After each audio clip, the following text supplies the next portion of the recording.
Bienvenue à l'épisode 2 où j'analyse les portefeuilles boursiers de vos youtubeurs finance préférés. Dans l'épisode d'aujourd'hui, on va juger les portefeuilles de gros poissons les gars. Mounir de la chaîne Finari, Crésus de la chaîne Crésus, de Capitalisme et le dernier, c'est un invité mystère, c'est mon petit préféré, on va le garder pour la fin les gars. Ces youtubeurs, on va les classer, on peut avoir 10 sur 10, 9 sur 10, 8 sur 10, 7 sur 10, 6 sur 10 ou bien il n'y a pas de panneau, je vais pas refaire la blague une deuxième fois. Je vais dire ce que j'ai appris de ces personnes, mais aussi ce qui me donne envie de leur mettre des gros coups de tête. Et à la fin, il n'en restera qu'un, le meilleur. Bienvenue dans le classement des meilleurs youtubeurs.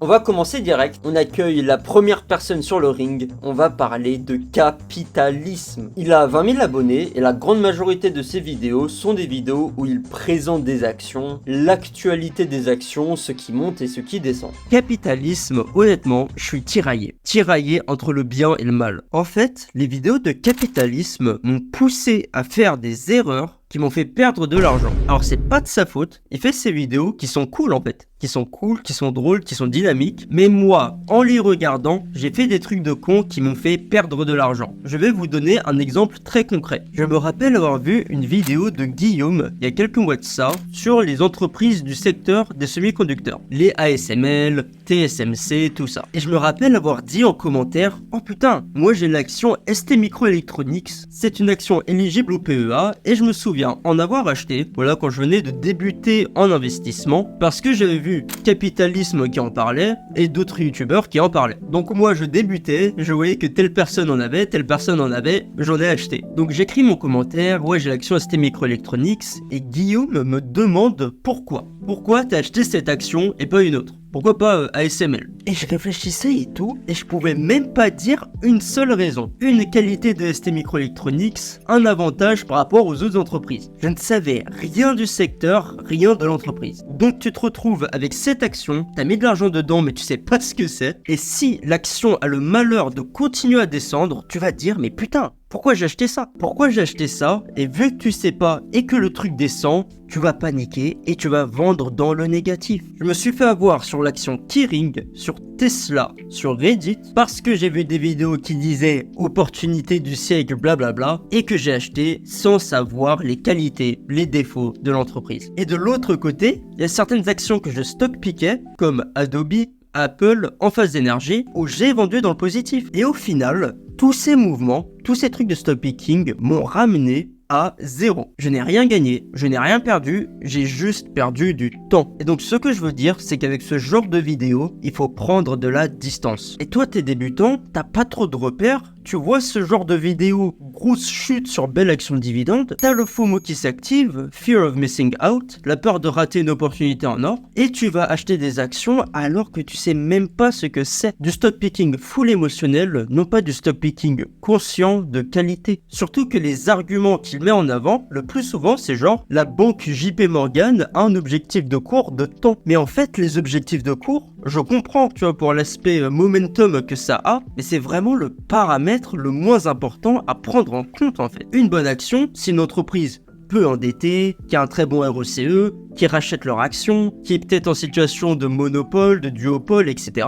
Et tout ça c'est hyper important, mais j'ai l'impression qu'il insiste bien plus sur les objectifs de cours, la pression baissière, tout ça, etc. Et une leçon que j'ai envie de partager, c'est que faites le tri des entreprises quand vous faites du stock picking. Quelles sont leurs performances? Parce que j'ai déjà entendu Capitalisme parler de Verallia, de Orange, qui ne battent même pas le SP500. Ça ne vaut même pas la peine d'y jeter un œil. Après, 80%, ils parlent des GAFAM, des secteurs luxe, de ASML qui battent le SP500, mais c'est juste pour prévenir. C'est une leçon que j'ai à retirer. Donc voilà les gars, je sais pas trop quoi en penser. D'un côté des vidéos avec du FOMO, avec un peu d'émotionnel, où les débutants comme moi peuvent tomber dans un sorte de piège et acheter des trucs ils savent pas pourquoi. Et parfois je me dis même que le FOMO c'est hyper bien parce que le FOMO pousse les gens à investir. Et sans déconner, moi s'il y aurait pas des vidéos de Capitalisme ou d'autres gens qui disent oh putain regardez cette opportunité, il y a de la thune à se faire, peut-être que j'aurais jamais commencé à investir. Donc on se retrouve sur notre classement, il y a les 3 youtubeurs de l'épisode précédent et Capitalisme pour débuter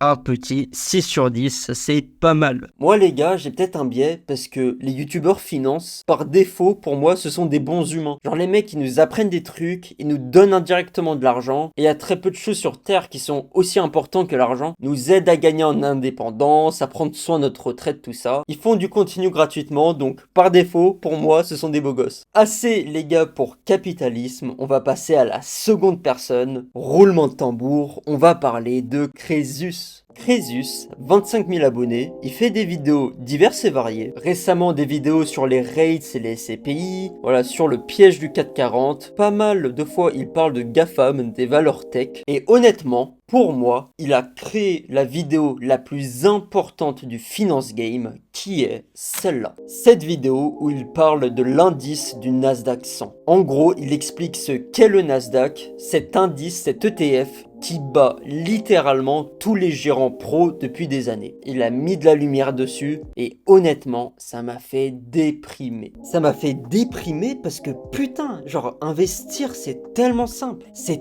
tellement simple quand t'as des ETF tout court, mais surtout quand t'as l'ETF du Nasdaq. Elle répertorie des boîtes qui dépensent le plus en recherche et développement. C'est peut-être THE indice du futur, puisque à l'intérieur t'as toutes les boîtes tech, et toutes ces boîtes tech sont les mieux positionnées pour l'avancée du cloud et surtout l'avancée de l'IA. Donc je suis pas devin, mais c'est probable que cette entreprise va continuer de monter dans le futur, tout simplement parce qu'elle contient des actions de qualité. Et aussi cette vidéo elle m'avait fait déprimer, genre même pour moi. Quel est le but de faire des vidéos sur l'investissement? À parler d'actualité d'entreprise, à se prendre la tête, etc. quand t'as un indice passif qui bat tous les gérants pro. Et donc Crésus, il fait de superbes vidéos informatives. Bah voilà, genre le Nasdaq, ça a vraiment retourné mon cerveau. Et surtout, il a cette série de vidéos, JP contre le Nasdaq, tu vois, épisode 1, épisode 2, épisode 3, où il essaie de battre cet indice en faisant du stock picking. Le Nasdaq, c'est surtout des boîtes tech, donc lui, il va essayer de chercher la meilleure des boîtes tech. Donc il se concentre sur l'essentiel de l'essentiel, vous voyez. Donc j'ai dit juste avant mon opinion sur le stock picking, que moi personnellement, ça m'a rapporté 0, mais je trouve l'angle d'attaque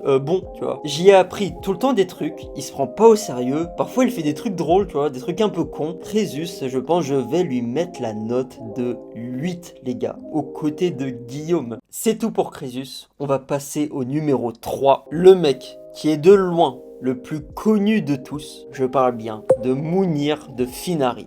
Faut-il le présenter? Il a surtout été connu pour ses vidéos analyse de patrimoine, où à l'intérieur il y a des mecs qui expliquent combien ils ont d'oseille, comment ils les investissent, et Mounir est là pour donner des conseils pour optimiser un peu le truc. Honnêtement, il faut être heureux que ce genre de mec a 180 000 abonnés, il démocratise la finance à plein de monde et surtout il permet aux gens de s'identifier. C'est grâce à lui que j'ai découvert qu'on peut investir son crédit étudiant. Voilà, il a fait des vidéos dessus, et est-ce qu'il y a ma vidéo?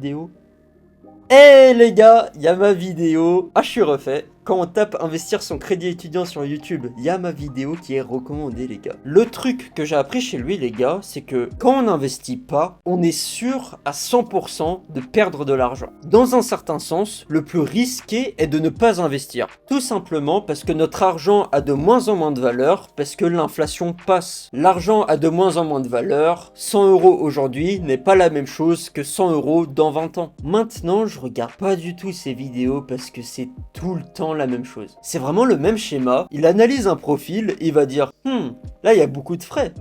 Et pourquoi t'investis sur un compte titre? Le PEA est une enveloppe fiscale plus intéressante. Et concernant son portefeuille, les gars, il en a fait une vidéo. Voilà, je vous dévoile ma stratégie d'investissement, actions, crypto, tout ça. Il a des cryptos, de l'IMO, des ETF, etc.